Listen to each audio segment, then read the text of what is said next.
So you want to make an impact. You're thinking about starting a business, sharing your voice.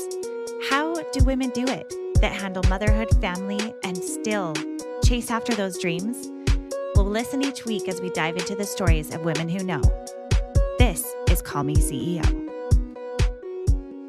Welcome back, everyone, to another episode of Fearless Friday. And today we are talking about 5 ways to tap into your intuition so that you have success not only in your life, but in your business and in motherhood. Now, this is something that I feel really passionate about because I feel like in today's world, it is busy, it is noisy. There are so many distractions coming at us all of the time. And we oftentimes ignore the power that lies within us and our gut. And one thing that I really like about the omnipresence of our gut is that it's really where our heart lies. I don't know if you've heard this statement, but a lot of times for children, especially, if they're feeling any feelings of anxiety, fear, worry, they pronounce those feelings in their tummies. So as a mother, when I learned that, I thought, man, this is such a good clue for me to really tap into my kids and their needs is if I ask them how their tummy feels. That's something that little kids don't specifically know how to say how they're feeling or how to be able to identify or name emotions. But oftentimes you can tap into those emotions by asking them how their tummy feels. And I think that that's something that our body intuitively from the very beginning talks to us through our guts. So often we try to rely upon our head and try to go through the logistics of maybe how to have the most productive day, how to be the best mom, how to answer yes or no to something we're asked to do. And we rely so much on our heads that oftentimes we don't listen to our hearts, or in this case, our gut. And I think that there's a lot to be said about what they're finding with nutrition and the way that we respond to triggers in our lives. And oftentimes you can find that a stress response for you could be trouble with your gut. I didn't mean to go down this tangent, but the number one way is to listen and to really create quiet. So number one step is to create quiet. How do we create quiet to be able to listen to our mind, to be able to listen to our gut, to be able to listen to our heart? So for me, there's a new practice that I've been trying, and it's created a lot of peace and opportunity for growth, is creating a ritualistic practice that signals to my mind that I am switching to listening to myself or creating a special time to really focus. And that signal that I do is I light a candle.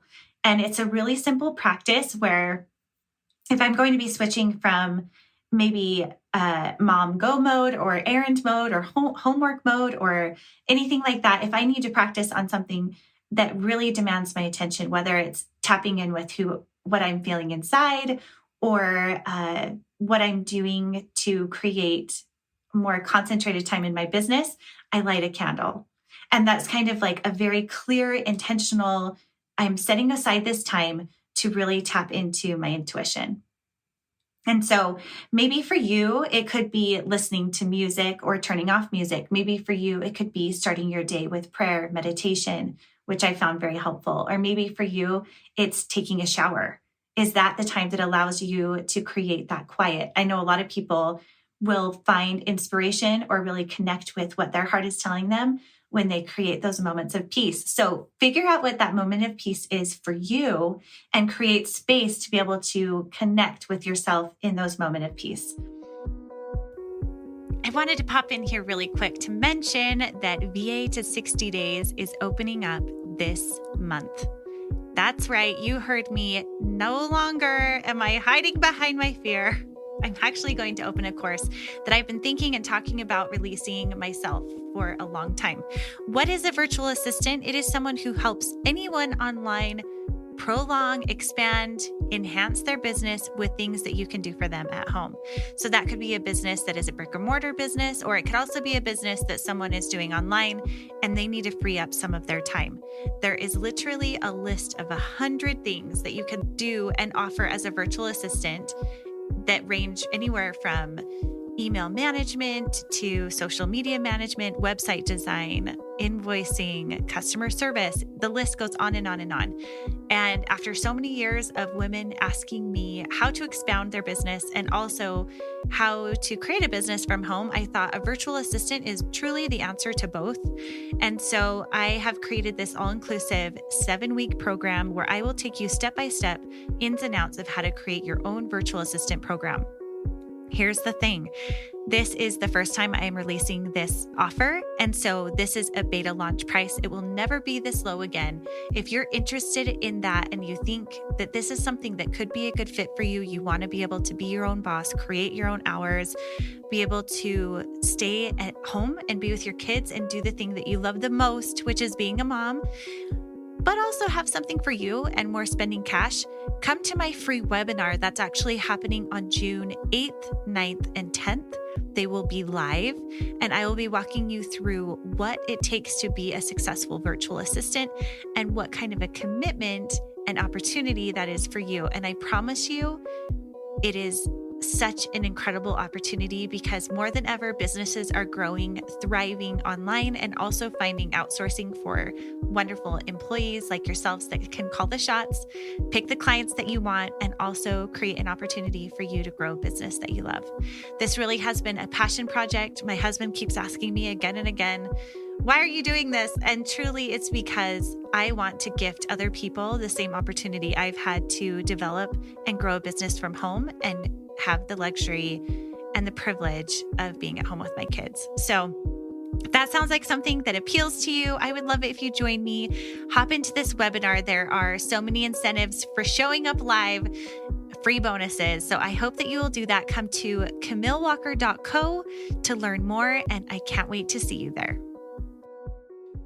That leads us to number 2. Number 2 is to trust that gut feeling. So now that you've gone into a space where you have created space and time for you to feel the things and to have the quiet, is to trust it. And I think that this is a gift that everyone has.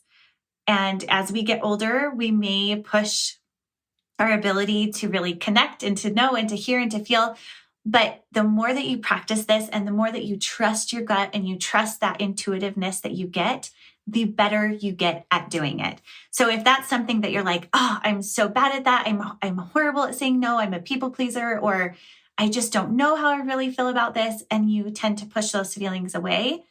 Try to really tap into what your heart is telling you, because that's where the magic lies, is putting it into practice, trusting yourself and moving forward from there. And it will become easier the more that you do it. Number 3 is to feel. Now, for me, I have thought so many times that I had to brush things away or perhaps be really content with knowing all the answers, or maybe not knowing all the answers, but maybe not showing emotion. And I think that there's a lot of strength that comes from allowing us to feel and to process and to be able to overcome blocks by feeling whatever it is we're feeling. Maybe you're in a spot in your life right now where you don't feel like you have the answers for a struggle that a child is going through. Or maybe you're in a spot where you don't feel like you have the answers to knowing what move to make next in your life, in your business, in a relationship. I'm going to challenge you right now to feel it. What does that feel like? What does it feel like to feel that anxiety or that pressure or that sadness or that happiness, to really feel and to be present in the moment. And something that I learned recently is a way to process present moments. You actually have to switch from the memory part of your brain into the real life moment of your brain. And a way that you can do that is by counting the lines on your hand. Or it could be smelling something in the room, or doing something where your brain has to go into like a very present moment. A really easy one is count the lines on your hand, because you always have your hand, right? And what that allows you to do is to be in the present moment and to feel. So if you're starting to slip through something where you're feeling anxious or you're not quite sure and you're not feeling really connected to what it is that you're feeling, flip to that present sense of in your mind, count those lines and reassess that same question and write it down. I think that would be my next tip, is to number 4, write it all down. Write down the good and the bad. And the reason why is because I know for me, if I'm able to process a feeling with someone by saying it out loud, like talking to a dear friend, oftentimes you'll hear yourself saying things out loud that you hadn't quite processed in your own mind and in creating your own sense of understanding, because you're putting it into context where you're having to process it as you say it. So perhaps you don't have the opportunity, or maybe it's something so personal you don't want to share with someone else. Write it down so that you afford yourself the opportunity to allow your brain to conceptualize it, to process it, but also to challenge it. We talked about that in a previous episode about challenging those feelings that you have and really putting it to the test. Maybe to say, what is it about this statement or this belief that is true, and acknowledging how that feels, but then also challenging it and saying, okay, well, perhaps that's true. Or am I just creating a scenario in my mind that I think could be true? Are you projecting what you think could happen? Because I can tell you that anxiety or nervousness comes from putting together a scenario in our minds that we think could happen from past experience. So if that's something that you feel like you're starting to go down a channel of anticipating something or imagining something could happen in a certain circumstance, challenge it by thinking, okay, what is really true here? And how can I bring myself to the present moment to find a solution that really works for what is happening right now? And that will help you to be more intuitive, to really check in with your feelings and what's going on in your heart and with others. And my last tip, number 5, is to have connection with others, to create space, not only to connect with your soul and yourself, but to also afford yourself the opportunity to really connect on a personal, authentic, real place with someone else. Because like I said before, if you're allowing yourself to have those real, authentic conversations, it will unpack what is really going on in your heart. And if it's someone that you really trust and love, chances are that they're going to have insight and give you the chance to really reflect through reflective listening, hear what it is that you're saying, and be able to dig deeper and validate that intuitive thought. So that is my guide today, your top 5 tips for tapping into that intuition. This can apply for your family and for your business. And I know from all of the interviews that I do on Call Me CEO, which you can find wherever podcasts are aired, is that you find so much power and success when you tap into your intuition and you follow your gut and you say no to the things that don't feel like yes. So I challenge you to do that, to really tap into what it is that you want and who you are. And I promise, my friend, you will have success. Thank you for tuning in today, and I will see you next time.